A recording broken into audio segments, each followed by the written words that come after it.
Hello and welcome. My name is Tor Blustad and I'm the game director for Hitman Absolution. Hi everyone, I'm Christian Iverdam and I'm the gameplay director on Hitman Absolution.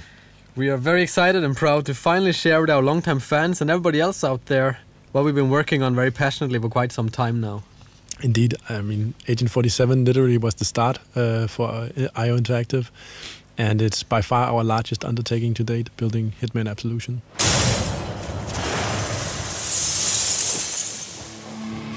Yeah, so during the next minutes we'll talk you through a portion of the game that takes place in a dark and rainy Chicago, and we catch up with Agent 47 on a quite different type of journey to previous Hitman games.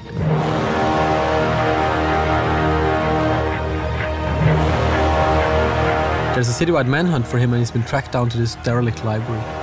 We're showing part of a level which is called Run for Your Life, and it sees Hitman pitted against the Chicago PD. They're hunting him for a reason we cannot get into, but he will have to deal with that situation. Glacier 2 allowed us to build a render also from scratch to fit with the art direction of Absolution, which is a more kind of a dense style. What we see in this playthrough is kind of a noir part of the game, which is following the story.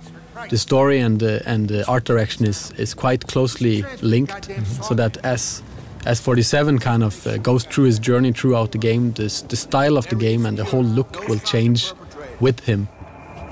This is a derelict library, right? It's early in the game, and Hitman is seeing some hard times.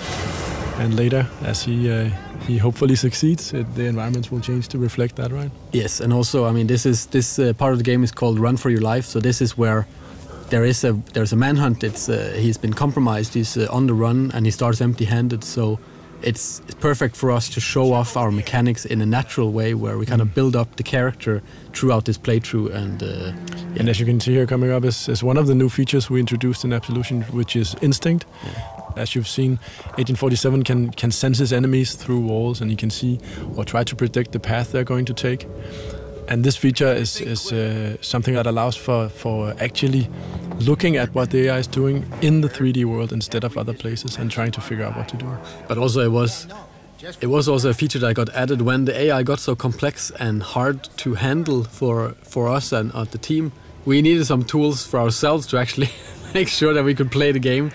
So we're thinking, how could we make it easier for the player to avoid this kind of trial and error where you just kind of stumbled onto an AI and they kind of just came down on you. Instinct is also an economy, right? So it fuels a lot of the abilities that Agent 47 has at his disposal.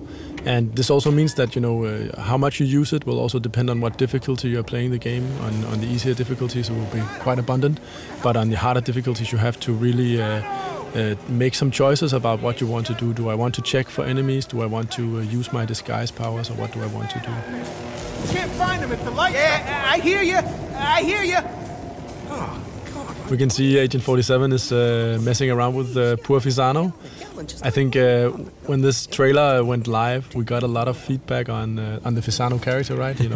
Just that the Sarge is giving a hard time, and why did we kill him and all that stuff. And obviously, we wanted to show just how much you can actually invest emotionally in a simple police officer, and by choosing to kill him in the end, you actually you kind of feel how much you actually attached to this guy even if it's only for minutes, right? And obviously you are free not to kill him. It's perfectly up to the player, completely up to the player what he wants to do. Yeah, I mean we are kind of showing off one kind of version of a Hitman in our playthrough, but it's all up to the player when they eventually get their hands on this by themselves to choose which kind of Hitman they want to be here and how they want to play out. If they want to kill the Sarge because they think he's an asshole, that's perfectly fine. It might be a little difficult to get to him because he's kind of surrounded by cops, but it is possible. And if you want a little kind of poetic justice in your playthrough, knowing our players, I think quite a few will.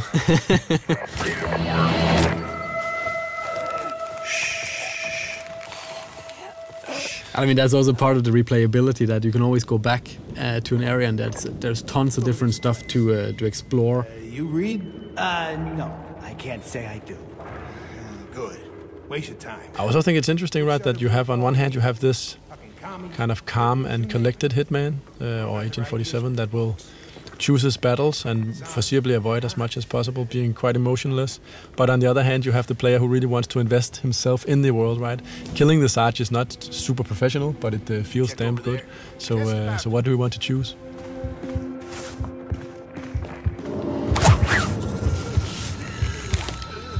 We've been spending a lot of time with our AI trying to build it's the most complex AI we built to date, and we have what we call an intelligence spectrum that allows the AI a far more nuanced behavior than ever before. While in the old games it was very kind of binary or kind of black and white, that you went into a situation and if either they knew you or they didn't. If they found you out, every AI in the world, every NPC would just come down on you and try to kill you. Yeah, I mean, in this playthrough, if the police haven't seen you killing anyone and they actually discover you, their first notion is not to start shooting, it's actually to try to arrest you. And based on the arrest situation, you can actually come out of it in quite a few different ways, where only a few of them actually lead to combat. You can still evade them and all that stuff. So it's much more grayscale, and it's a part of building this living and breathing world we really wanted, right? Where the environment is fairly rich and the character interaction is rich. So you kind of, you get a feeling that this could be a real place. That's one deep hole. Hey, you think you'd survive that drop? Improvised weapons, as you will see with this. Here we have a bust. We call improvised weapons like a number of props here that 47 can use.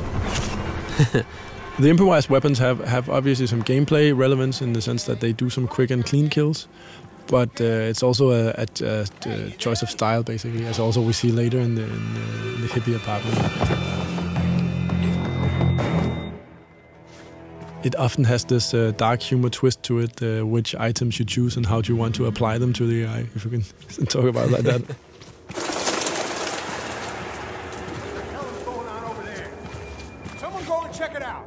Got it, we're on it. We just saw Agent 47 scan the area with his instinct, and it actually also allowed him to see some of the environment objects that he can interact with. So it's also, besides from showing you what the AI is doing, it can also help give you some hints as to, is there a ledge I can climb, or is there an object I can interact with? Ah, Sergeant Meyer. See, you still can't sniff a fart out of your own ass. So the Sorganash boys are coming in for the briefing. Yeah, we needed a lot of cops in this library, and it was we needed to kind of pour more and more in as the player goes through, so the stakes gets higher towards the exit here with the red light in the far distance. That's also part of how the AI will handle combat. If you choose that path, it can actually spawn in better equipped enemies to confront you. Oh, yeah. So you should be careful about what path you take.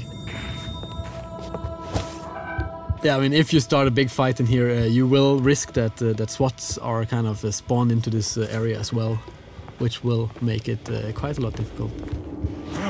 Come on, fucker, work! So here we finally got our hands on a gun, and we really wanted to show off a little bit of combat. But this is just one way of kind of ending this part of the level. Sure your pussy's in? What's not maybe super apparent here is that this is just one path, right? You can actually you can take other paths, and you can also, but just from this point, actually both do stealth and action, right? But as we also mentioned, we really wanted to emphasize the Fisano story, and in this case, that means an unhappy ending for him. Yeah. But it's also good for drama. Not so good for him, though. No. And as you can see, hopefully that the whole action part of Absolution, shooting weapons and all that stuff is something we gave an upgrade, a literal upgrade from the previous games, right? We have a cover system, aiming and shooting feels snappy and responsive. So that part is not, it doesn't feel like the game abandons you, it more feels like it's a natural part of the game. And again, you're free to duck in and out of combat as you choose.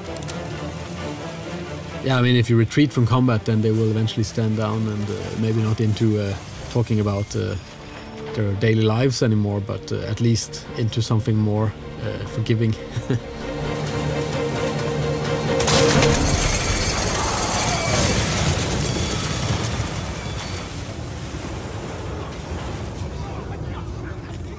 We're nearing a moment which I always find very nice, the reveal of the Chicago, right? The skyline.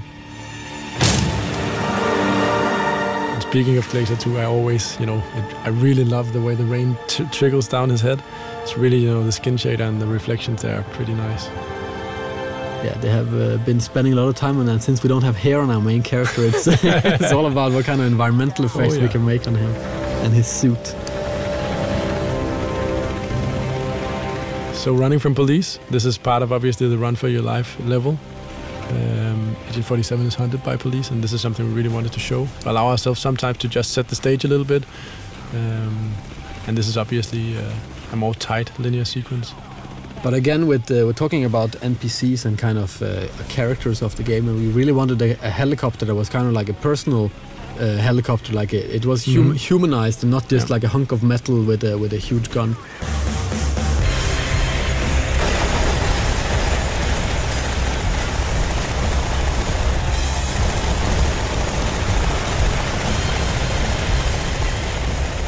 And also this pigeon coop is good for showing off some destructible props and other things. Destructible pigeons? Yes. That was something that came from the team. Oh yeah. I really didn't see that coming, but in the end it was a discussion of how many pigeons should be killed, if it was 4 or 2 or 6.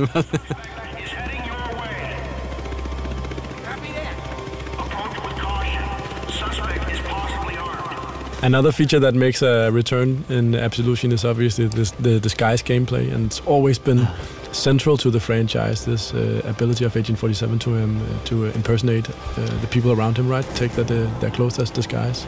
But it's something also, I mean, we never really got the time to explore what this mechanic really could do. I mean, we always wanted to do more with the disguises in the old games, but we never kind of found the time or had the people to do it.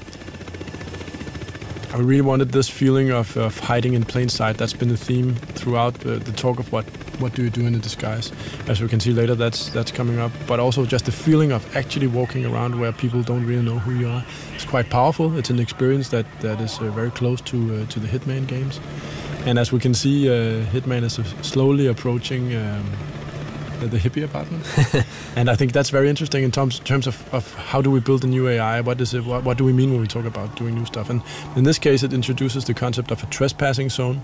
So the apartment here is actually a zone, and most people are actually allowed in there. The hippies are kind of very friendly, but if there's one thing they really don't like, it's obviously cops, as it says on the poster. So coming here disguised as a police officer is maybe not the best idea, and that's why also Agent 47 will have to duck and weave a little bit in here. You're so busted, man! Ugh, fucking pigs! Bro, dude, calm down. Maybe they just want to chill, you know? They don't want to. Yeah, this is also, I mean, this is from a topical point of view. We really wanted a lot of diversity in the game, and also being able to mix it up. So we have this very serious playthrough so far, and then adding this kind of very ridiculous setting of the hippies kind of flushing pot out the toilet. Come on, flush, you piece of shit toilet! It's a big part of Absolution is kind of trying for us to fit together the most kind of unexpected things for the player. So as they walk through the game, they never really know what's around the next corner, and they always would kind of want to play just to see what the hell is up next, right? And yeah, here's one of these improvised weapons, the bong, one of my favorites. Yeah, and you can see. Yeah, they're cool. You notice we have a small challenge also going off there, killing someone with a bong. And throughout the game, there are a multitude of different challenges you can try to pursue as a player. And this is also tied into all the different weapons, the improvised weapons and others, that the way you use them is also tied into all these challenges. So here coming up is actually the use of the instinct power while wearing a disguise. So this will allow Agent 47 to fool enemy AI for a brief period while burning off instinct. And yeah, one of the new things you can do in Absolution. Probably got called down. You going down? Wow. Characters is in general very important for us to have kind of pretty unique and interesting characters for the players to meet throughout the game. This guy is actually he's living here in Copenhagen. He's called Ola, I think. He's a musician, and we've face scanned I don't know how many 100 people for the game in general, and kind of mixed and matched them up. No, No, we haven't done any reports. No eyewitnesses from anybody. For the ending of this playthrough, we really wanted kind of a big ending, and we made this lobby area that really it kind of cries out for a big shootout. But instead of doing that, we kind of wanted to show off another one of the disguise mechanics, which we call hiding in plain sight. Which in the case of the police officers, it's using these kind of donuts that are kind of placed around the level. I mean, and throughout the game, you'll have to learn or figure out which disguise fits with which environment interactions, and this is a good example of it. Also, just saying that it's still very much a stealth or outsmarting game, so most people will not choose necessarily to shoot people as their first choice. But I mean, for those that really want a big fight, I mean, they can always just bring out some guns and try. We're coming to the end, which also features another very, very big thing for us, which has always been a part of the Hitman games as well, which is the crowd system. And it's safe to say that this time around it's also seen quite a development, something you can look forward to. Yeah, this is just a little tease. Yeah, definitely. So, but thanks a lot for watching and taking these 17 minutes with us. And thank you for all your good comments and all the nice feedback we've been getting so far.